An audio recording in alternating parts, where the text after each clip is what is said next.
Europe में राष्ट्रवाद का निर्माण। अगर आप 18वीं सदी के यूरोप के नक्शे को देखें तो उसमें वैसे राष्ट्र राज्य नहीं मिलेंगे जैसे कि आज हैं, जिन्हें हम जर्मनी, इटली और स्विट्ज़रलैंड के रूप में जानते हैं। वे तब राजशाहियों, डचियों और कैंटनों में बंटे हुए थे, जिनके शासकों के क्षेत्र अलग अलग थे। पूर्वी और मध्य यूरोप निरंकुश राजतंत्रों के अधीन थे और इन इलाकों में अलग अलग तरह के लोग रहते थे। वे अपने आप को किसी एक सामूहिक पहचान या समान संस्कृति का भागीदार नहीं मानते थे। वे अलग अलग भाषाएं बोलते थे और विभिन्न जातीय समूहों के सदस्य थे। इन तरह तरह के समूहों को आपस में बांधने वाला तत्व केवल सम्राट के प्रति निष्ठा थी। कुलीन वर्ग और नया मध्य वर्ग। सामाजिक और राजनीतिक रूप से जमीन का मालिक कुलीन वर्ग यूरोपीय महाद्वीप का सबसे शक्तिशाली वर्ग था। इस वर्ग के सदस्य एक साझा समान जीवन शैली से बंधे हुए थे, जो क्षेत्रीय विभाजनों के आर पार व्यापक थे। वे ग्रामीण इलाकों में जमीन जायदाद और शहरी हवेलियों के मालिक थे। राजनीतिक कार्यों के लिए तथा उच्च वर्गों के बीच वे फ्रेंच भाषा का प्रयोग करते थे। उनके परिवार अक्सर वैवाहिक बंधनों में आपस में जुड़े होते थे, मगर यह शक्तिशाली कुलीन वर्ग संख्या के लिहाज से सबसे छोटा समूह था। जनसंख्या के अधिकांश लोग किसान थे। पश्चिम में ज़्यादातर ज़मीन पर किराएदार और छोटे काश्तकार खेती करते थे, जबकि पूर्वी और मध्य यूरोप में भूमि विशाल जागीरों में बंटी हुई थी, जिस पर भूदास खेती करते थे। पश्चिमी और मध्य यूरोप के हिस्सों में औद्योगिक उत्पादन और व्यापार में वृद्धि से शहरों का विकास और वाणिज्य वर्गों का उदय हुआ, जिनका अस्तित्व बाजार के लिए उत्पादन पर टिका था। इंग्लैंड में औद्योगिकरण 18वीं सदी में आरंभ हुआ, लेकिन फ्रांस और जर्मनी के राज्यों के कुछ हिस्सों में यह 19वीं शताब्दी के दौरान ही हुआ। इस प्रक्रिया के फलस्वरूप नए सामाजिक समूह अस्तित्व में आए, जिन्हें श्रमिक वर्ग के लोग और मध्य वर्ग, जो उद्योगपतियों, व्यापारियों और सेवा क्षेत्र के लोगों से बने। मध्य और पूर्वी यूरोप के इन समूहों का आकार 19वीं सदी के अंतिम दशकों तक छोटा था। कुलीन विशेषाधिकारों की समाप्ति के बाद शिक्षित और उदारवादी मध्य वर्गों के बीच ही राष्ट्रीय एकता के विचार लोकप्रिय हुए। उदारवादी राष्ट्रवाद के क्या मायने थे? यूरोप में 19वीं सदी के शुरुआती दशकों में राष्ट्रीय एकता से संबंधित विचार उदारवाद के करीब से जुड़े थे। उदारवाद, जिसको इंग्लिश में लिबरलिज्म कहा जाता है, लैटिन भाषा के लिबर शब्द से बना है, जिसका अर्थ है आज़ाद। नए मध्य वर्गों के लिए उदारवाद का मतलब था व्यक्ति के लिए आज़ादी और कानून के समक्ष सबकी बराबरी। राजनीतिक रूप से उदारवाद एक ऐसी सरकार पर जोर देता था जो सहमति से बनी है। फ्रांसीसी क्रांति के बाद से उदारवाद निरंकुश शासक और पादरी वर्ग के विशेषाधिकारों की समाप्ति करने के पक्ष में था। संविधान और संसदीय प्रतिनिधि सरकार का पक्षधर था। 19वीं सदी के उदारवादी निजी संपत्ति के स्वामित्व की अनिवार्य पर तो बल देते थे, लेकिन यह जरूरी नहीं था कि कानून के समक्ष बराबरी का विचार सबके लिए वोट के अधिकार के पक्ष में था।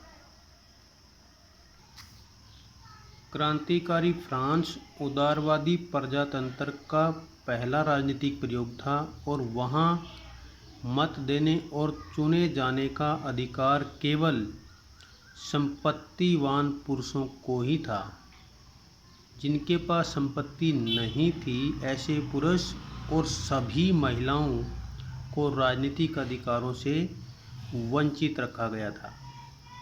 केवल थोड़े समय के लिए जैकोबिन शासन के समय सभी वयस्क पुरुषों को मताधिकार प्राप्त था, मगर नेपोलियन की संहिता दोबारा सीमित मताधिकार वापस लाई और उसने महिलाओं को आवश्यक मानते हुए उन्हें पिताओं और पतियों के अधीन कर दिया।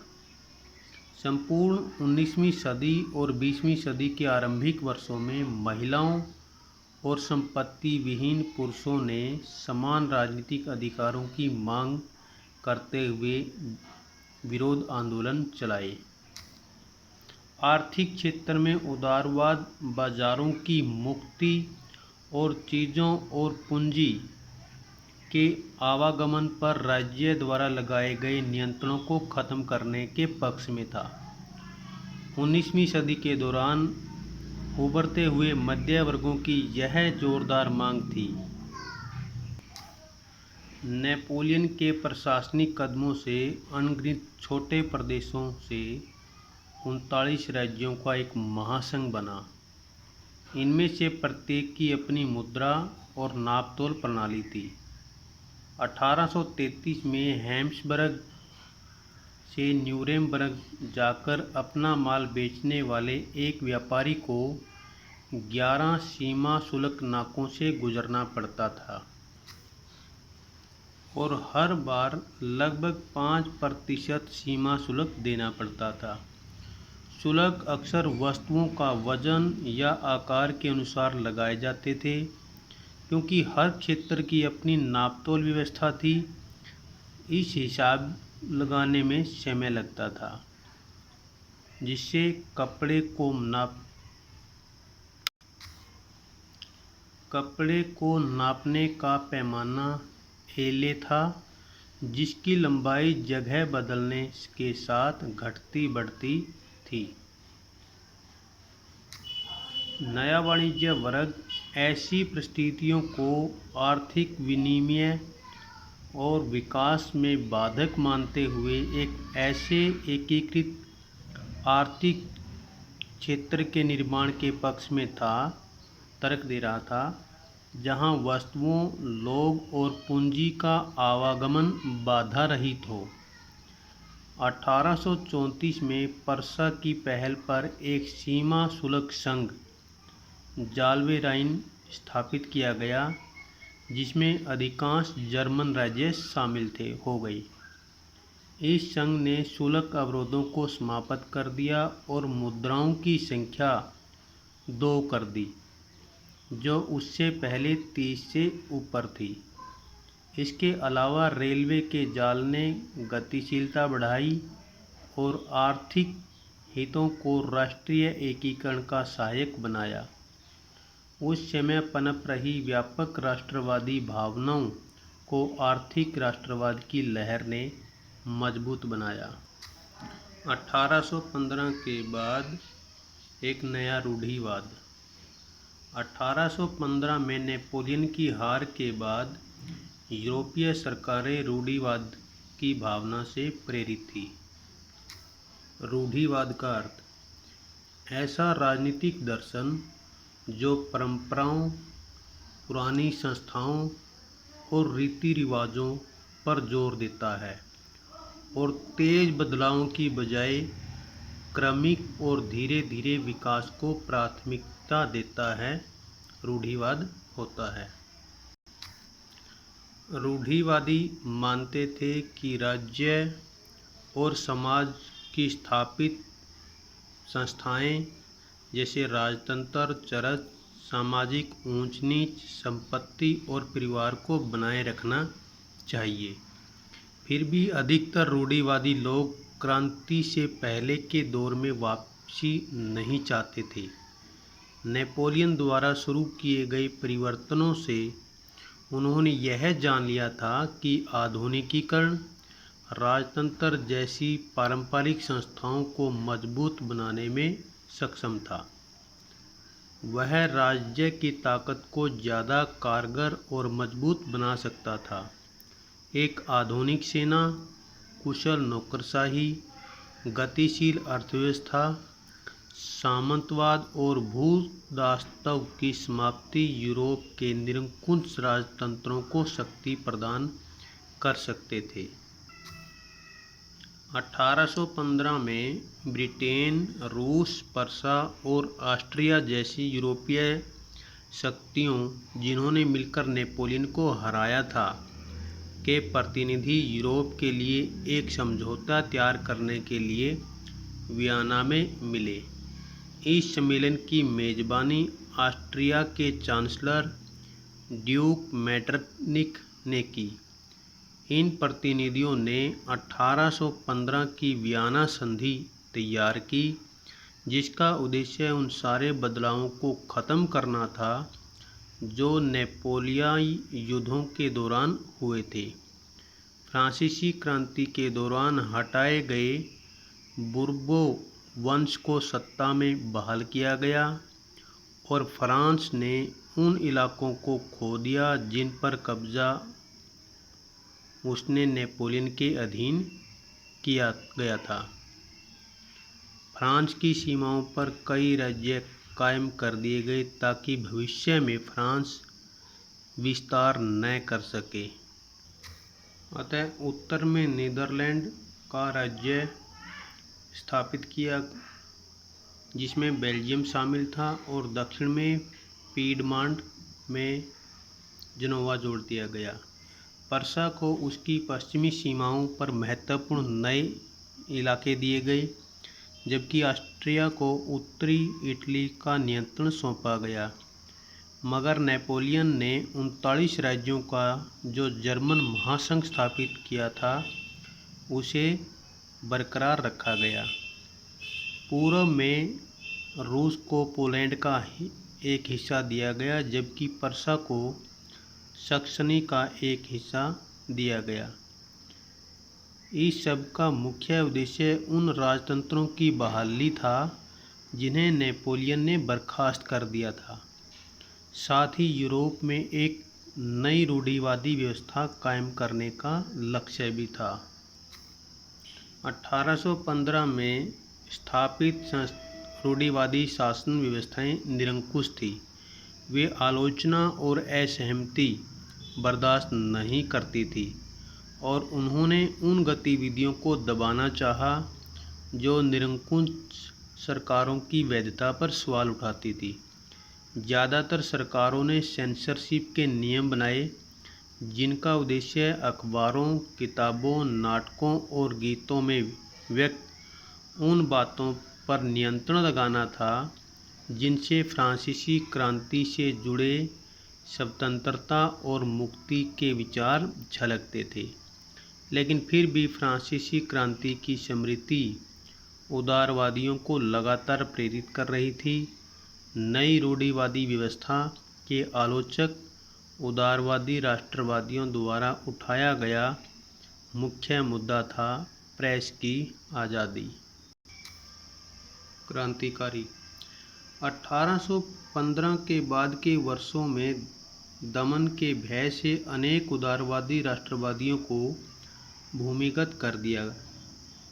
बहुत सारे यूरोपीय राज्यों में क्रांतिकारियों को प्रशिक्षण देने और विचारों का प्रसार करने के लिए गुप्त संगठन उभर आए।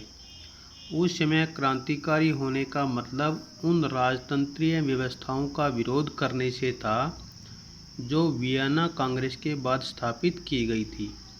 साथ ही स्वतंत्रता और मुक्ति के लिए प्रतिबद्ध होना और संघर्ष करना क्रांतिकारी होने के लिए जरूरी था। ज़्यादातर क्रांतिकारी राष्ट्र राज्यों की स्थापना को आज़ादी के इस संघर्ष का जरूरी हिस्सा मानते थे। जूसेप्पे मैत्सिनी। जूसेप्पे मैत्सिनी इटली का क्रांतिकारी था। उसका जन्म 1807 में जेनोवा में हुआ था और वह कार्बोनारी के गुप्त संगठन का सदस्य बन गया था। 24 साल की युवा अवस्था में लिगुरिया में क्रांति करने के लिए उसे बाहर निकाल दिया गया था। उसके बाद उसने 2 और भूमिगत संगठनों की स्थापना की। मार्सेई में यंग इटली और दूसरा बर्न में यंग यूरोप, जिसके सदस्य पोलैंड, फ्रांस, इटली और जर्मन राज्यों में समान विचार रखने वाले युवा थे। मैत्सिनी का विश्वास था कि ईश्वर की मर्जी के अनुसार राष्ट्र ही मनुष्यों की प्राकृतिक इकाई थी।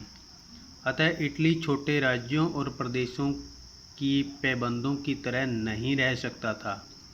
उसे जोड़कर राष्ट्रों के व्यापक गठबंधन के अंदर एकीकृत गणतंत्र बनाना ही था।